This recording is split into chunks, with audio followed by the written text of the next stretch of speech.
हाँ, welcome to solar एस्ट्रोग्राम। Solar एस्ट्रोग्राम में आपका सबका स्वागत है। आज हम जाने कि डीएनए एस्ट्रोलॉजी में क्या इम्पोर्टेंस है, उसमें क्या-क्या हम कर सकते हैं, उसमें से ये हम मालूम पड़ेंगे कि हाउ हाउ हाउ डीएनए वो तो डीएनए एस्ट्रोलॉजी कैसा यूज़ कर सकते हैं हम। जैसा कि डीएनए एस्ट्रोलॉजी में ये खूबी क्या है, इसमें one of the most beautiful thing क्या है डीएनए एस्ट्रोलॉजी में, जो हमारे पूर्वजों का जो कर्म है, जो पूर्वजों के कर्म से हम कैसे जुड़ते हैं और उसका परिहार क्या है, इसमें हम जान सकते हैं। जैसे हम ग्रहों को देखें तो हमको पूर्वजों में सब ग्रहों का एक ना कुछ लिंक हमारा ब्लड रिलेशन से रहता है। इसीलिए हम एक वंश में पैदा होते हैं और वो वंश का जो भी कार्य है वही हम ज़्यादातर करते रहते हैं। जैन एस्ट्रोलॉजी में हम क्या है, वो हमारा ब्लड रिलेशन और उसका महत्व क्या है, हम डीएनए एस्ट्रोलॉजी में हम देख सकते हैं। और हमारा पूर्वजों का कर्म जो भी है और उसका उससे बना हुआ जो भी श्राप है, वो श्राप को निवारण करने के लिए क्या मेथोडोलॉजी से क्या प्रैक्टिसेस हम कर सकते हैं या क्या परिहार कर सकते हैं, ये पूरा हम जान सकते हैं डीएनए एस्ट्रोलॉजी में। और क्या है, सब ग्रहों का हमारा नॉट ओनली हमारे पूर्वजों का ही नहीं, लाइफ कर्मा जो हम पास्ट लाइफ कर्मा जो भी है, वो पास्ट लाइफ कर्मा को हम पास्ट लाइफ कर्मा क्या करें हम, इसके लिए क्या हम भोग रहे हैं, वो पूरा हम जान सकते हैं डीएनए एस्ट्रोलॉजी में। जनरली हम दूसरा वैदिक एस्ट्रोलॉजी में भी हम जान सकते हैं। See Vedic astrology is root for everything, और वैदिक एस्ट्रोलॉजी हमारा पहला जो रूट है वो। पर क्या है, हम बहुत सारे रिसर्च करने के बाद ही हमको मालूम पड़ेगा कि वैदिक एस्ट्रोलॉजी में पूरा रिसर्च करने के बाद ही हम जान सकते हैं। पर इसमें क्या है, जैसे कि अभी जमिनी एस्ट्रोलॉजी है, उसमें चरकार का यूज़ करते हैं और उससे हम बहुत सारे डिकोड कर सकते हैं। वैसे ही सेम ये डीएनए एस्ट्रोलॉजी में क्या है, directly coming to the point, हम क्या है सारे मेथोडोलॉजी क्रिएट, वो क्रक्स ऑफ जो ज्योतिष का जो क्रक्स रहता है वो हम डीएनए एस्ट्रोलॉजी में हम सीख सकते हैं। वही डीएनए एस्ट्रोलॉजी का बेस्ट पार्ट है। डीएनए एस्ट्रोलॉजी में जैसा कि अभी एक कंजंक्शन के बारे में हम पहले जान लेते हैं ये क्लास में।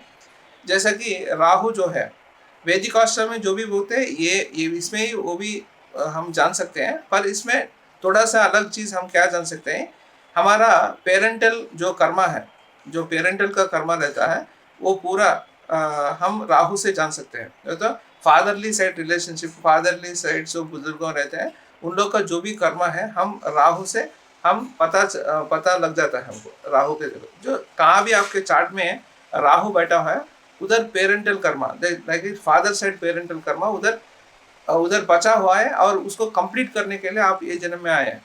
जैसा कि मान लो कि वो जो फोर्थ हाउस में राहु है समझ लो। अभी फोर्थ हाउस क्या है, फोर्थ हाउस प्रॉपर्टीज है। यूजुअली प्रॉपर्टी वे के लिए पूरा हम फोर्थ हाउस को रिलेट करते हैं। सो ये जन्म में अभी फोर्थ हाउस में है, तो ये जन्म में आपको कंपलसरी प्रॉपर्टीज, तो पेरेंटल प्रॉपर्टी को कुछ ना कुछ आपको मिलना चाहिए। उसके लिए हाँ, आप बाय डिफॉल्ट आप फाइट करेंगे, कंपलसरी आप फाइट करते हैं इसीलिए।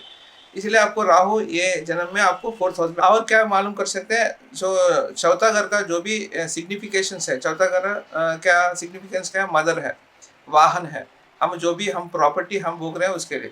सो आप पूर्वजों ने कहाँ से छूट गए थे उन लोग, वो तो उन लोग कौन सा कुछ अलग से एरिया पे रहते होंगे। अभी अभी क्या है, फोर्थ हाउस में जब भी राहु रहेगा ना, एज पर डीएनए एस्ट्रोलॉजी, उन लोग प्रीवियसली कहाँ पे आप बुजुर्गों रहते थे, वो छूट के आप आए होंगे ये जन्म में। इसीलिए आपको क्या है, वो फिर से आप उसको रिएट्रेट करना देते हैं, फिर से जाके वो करेक्ट करने के लिए आपको ज़्यादा चांसेस देने का संभावना बहुत सारे रहते हैं।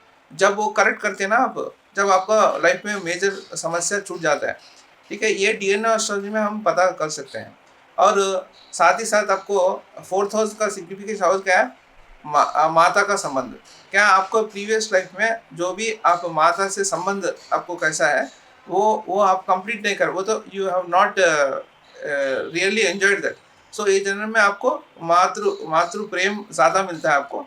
ज़रूरत से ज़्यादा प्रेम माता जी से आप रखते हैं, और उसको भी आपके ऊपर ज़्यादा प्रेम भी आता है। वैसा आप बहुत सारे चीज़ें हम आप जान सकते हैं, 4th हाउस के मामले में क्या-क्या आप जान सकते हो, वो पूरा आप जान सकते हैं, ठीक है? और उसके साथ में राहु का क्या है, मेनली राहु हम क्या बोलते हैं, जो कर्म आप प्रीवियसली आप वो सैटिस्फाई नहीं हो पाए, वो अभी वो कर्म करने के लिए बहुत उत्सुकता आपके आपके इसमें मन में आता है।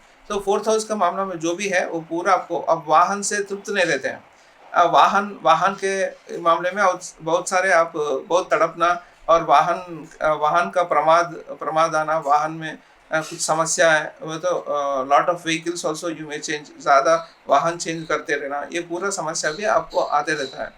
4th हाउस का राहु लिए तो हम जैसे अभी डीएनए एस्ट्रोलॉजी में, ये वैदिक एस्ट्रोलॉजी में भी बोलते हैं, but DNA astrology direct point पे आ जाता है। और अभी समझ लो कि यही राहु आपको दूसरा प्लैनेट से संबंध हो गया समझो, कंजंक्शन हो गया समझो। अभी जैसा कि राहु के सन और राहु मेन कॉम्बिनेशन लुमिनरी प्लैनेट्स का, जो भी जो प्रकाश ग्रह हैं, दो प्रकाश ग्रह हैं, और सन एंड मून, सूर्यमा और चंद्रमा दो प्रकाश ग्रह हैं। ये दोनों प्रकाश ग्रह जब भी राहु से जुड़ जाते हैं, उसका बहुत सारे मैग्निफिकेशन होता है। और डीएनए एस्ट्रोलॉजी में हम क्या बोलते हैं कि अभी सन और राहु कंजंक्ट हो गया तो चार्ट में आपको जो भी पेरेंटल का, जो आप रेगुलर पेरेंट जैसे आप नहीं रहते हैं, बहुत पोसेसिव टुवर्ड्स चिल्ड्रन के मामले में, बच्चों के मामले में बहुत ज़्यादा पोसेसिवनेस बहुत ज़्यादा दिखता है। उससे बच्चे को भी थोड़ा दिक्कत भी आता है, ठीक है? So you will be more engaging with the children. उसके पर्सनल के मामले में बहुत सारे इन्वॉल्व होने लगते हैं आपको। इससे आपको बच्चे को प्रॉब्लम भी क्रिएट होता है, इसीलिए वो भी एक प्रॉब्लम है सन और राहु।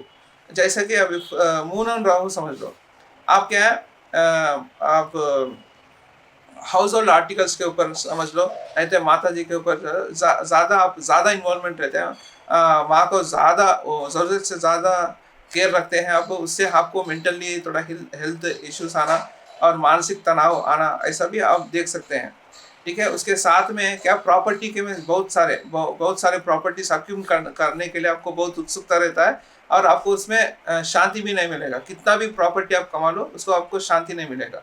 वो एक आप देख सकते हैं, ठीक है? ऐसा ये राहु का बोल रहा हूँ अभी। राहु का और राहु कहाँ भी रहता है, उससे चंद्रमा का थोड़ा जुड़ा हुआ संबंध आप देख सकते हैं। जैसा कि अभी 4th हाउस, अभी 4th हाउस वो तो नेचुरली 4th हाउस चंद्रमा का है, इसीलिए वो छोड़ दीजिए। आप समझ लो कि आपको 7th हाउस में राहु है। 7th हाउस में राहु क्या दिखाता है, आपके लाइफ पार्टनर जो है, उसके लाइफ पार्टनर के घर पे समथिंग रिलेटेड टू चंद्रमा का नक्षत्र वाले रहते हैं, और चंद्रमा का सिग्निफिकेंस जो भी बिजनेस करने वाले भी रहने का बहुत सारे संभावना है। आप देख सकते हैं कि स्पाउस के फैमिली में बहुत सारे चंद्रमा का रिलेटेड व्यापार भी करते हैं, नहीं तो चंद्रमा के रिलेटेड कुछ चंद्रमा के सिग्निफिकेंस के मामले में उन लोग को दिक्कत भी रहता है। एनीथिंग रिलेटेड इश्यूज पूरा चंद्रमा के ऊपर ही रहता है उन लोग का, जैसा ऐसा आप रीड कर सकते हैं। और राहु के बारे में ये हो गया। अभी समझ लो केतु ले लीजिए आप। केतु क्या है, वो सेपरेशन प्लैनेट है, नेचुरली सेपरेशन प्लैनेट है। अभी किससे भी आपको केतु आपको कनेक्ट हो गया समझो, वो क्या है, उसका वैल्यू बहुत सारे कम हो जाते हैं, उसका सिग्निफिकेशंस पूरा कम होने लगते हैं। जैसा कि अभी रवि के साथ केतु जुड़ ले समझो, आपके घर में फादर का इम्पोर्टेंस ज़्यादा नहीं रहेगा, और उसके साथ में क्या है, पर समाज में फादर का इम्पोर्टेंस बहुत ज़्यादा रहेगा, पर आपके घर में नहीं रहेगा। दैट इज़ मोस्टली आप देखना है। और हाँ, आपके घर में जो पूजा का मंदिर जो रहता है, उसको ज़्यादा इम्पोर्टेंस आप नहीं देते हैं, वो भी संभावना एक है। उसके साथ में सन का सिग्निफिकेंस जो भी है, आपको हाई पावर रहेगा, फादर को बहुत पहचान रहेगा, समाज में बहुत पहचान रहेगा, पर घर पे उसका कोई भी देखभाल करने वाले नहीं तो कौन भी उसको वैल्यू देने वाले बहुत कम रहते हैं। वो एक आप देख सकते हैं, ठीक है? किसके साथ भी केतु जुड़ जाएगा ना, वो उसका वैल्यू कम हो जाता है, पर सामाजिक तौर पे वो अच्छा रहेगा, पर घर के मामले में जब आता है वो अच्छा काम नहीं करेगा, ठीक है? ये आप देख सकते हैं। ये डीएनए एस्ट्रोलॉजी में पता चलेगा आपको, वैदिक एस्ट्रोलॉजी में है, सब कुछ वैदिक एस्ट्रोलॉजी में से निकल के आया है, पर उसमें क्या है, हम कुछ थोड़ा डिकोड कर सकते हैं, कुछ हम डिकोड नहीं कर पाते हैं। ये सिर्फ प्लैनेट के बारे में, नक्षत्र के बारे में और बहुत सारे डिटेल्स आपको मिल जाते हैं, ठीक है? आप ये अभी विराम करता हूँ इससे। आप डीएनए कोर्स भी मैं चालू कर रहा हूँ, किसको भी इंटरेस्ट है वो डीएनए हमारा कॉन्टैक्ट में वगैरह अवेलेबल है, मेरे को कॉल करके पूछ सकते हैं। ही नेक्स्ट इन कमिंग वीक्स में मैं डीएनए कोर्स चालू कर रहा हूँ।